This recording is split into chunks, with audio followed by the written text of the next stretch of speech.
Greenville actually supplies the farm-to-table restaurant with beef and with produce straight from his own farm. And we're learning all about it today. We've got Access Carolina's Ava Bratz at the farm. You've been showing us behind the scenes at Kingbird Pastures and making a lot of really cute friends, Ava. Oh my goodness, was Patrick not the smushiest thing you've ever seen in your whole life? We showed him Patrick. Oh, they loved him. He was a winner. Babies are cute. I know it, and a familiar face, whether it's Fork and Plow, like you said, or the farmer's market. We've got Roddy here, so the farmer, the man with it all, the dream. And I was reading just a little bit online. It didn't come from video games, from video game research and doing that, and then the hobby farm, and kind of tell me how Kingbird came to be. Well, yeah, I was a logistics engineer for 7 years, and corporate America just wasn't my thing, and traveling, and so I bought a farm, and it was something as simple as that. And so, yeah, here we are today, almost 16 years later. Yeah. And spanning about 175 acres. That's right. Where are we standing in the middle of what's growing right around us? Right here, actually, I have some ancient heirloom garlic from Uzbekistan that I got from a dear friend of mine that's a garlic farmer up in New York.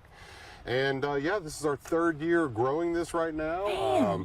Yeah, really excited about it. Yeah, so it has a 400-year history to it, so which is really great. And it's the second time these genetics been growing outside the United States. So well, really, congratulations to you then, because that's no pressure, right? Keeping a 400-year-old garlic alive. Hey, listen, that's what we do.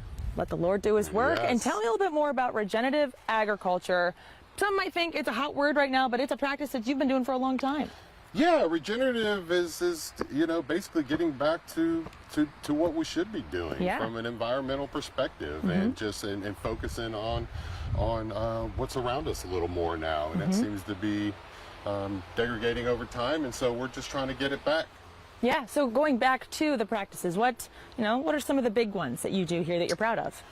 Well, we believe strongly in agroforestry, so which is tree farming as well, and we're growing all organically. We're not spraying any pesticides, herbicides whatsoever on the farm. We're actively drill seeding versus we're a no-till operation. Our cattle are 100% grass-fed, 100% grass-finished. We don't use anything on our livestock as well. Wow. So our animals are healthy.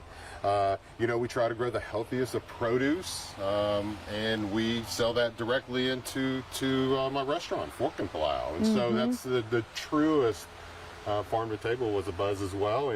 But I've always felt that food came from the farm and went to the table. And so we're just trying to minimize that footprint. Well, I'm sure so many people watching right now are saying, now it makes sense. That's why Fork and Plow is so dang good, Roddy. And not only are the birds, the bees, the animals, they are fat and happy with how you do things here. You mentioned produce, so what's in season in here?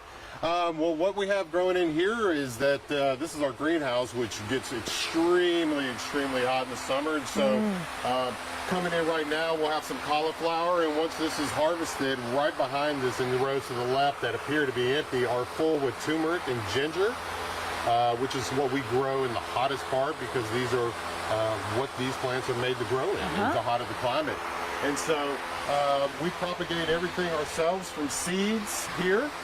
And so what we have growing in here are the plants that some of the plants, just a few that we'll have for sale, as well as plants that we'll grow for ourselves. We have heirloom tomatoes and eggplants, shishito peppers, you know, we have native flowers, herbs, fruits and vegetables that we'll be selling as well. And then we all start and propagate 100% of these native shrubberies from here that are native as well, that are going to be great for stream bank restoration, great for pollinators, great for carbon reduction, great for wildlife and bird aviation. And so, yeah, so that's kind of what we're trying to promote is a full beneficial system that is symbiotic with everything. Well, it's fascinating to see in person. You know, like you said, you do hear farm to table, but to see it actually all come to life. I mean, you might see that cauliflower on a salad at Fork and Plow next week. You will see that in the Fork and Plow. And so, you know, I give a lot of credit to my business partner, Chef Sean Kelly. Yeah. He's just easy to work with. And it's, you know, what are you growing this week? And that's what the menu's based around. And it's that type of flexibility that is needed in a small sustainable operation. You just got to take what's ready, and he does, and he puts it on the menu, and he's the really star, you know? Let's go. All right. Well, I love the shout out for Chef. Yeah. Thank you so much. Well, we'll continue to get back to the basics here with Farmer Roddy at Kingbird Pastures when we come back. We love seeing that behind the scenes process and what comes out at the end. Ava, thank you so much.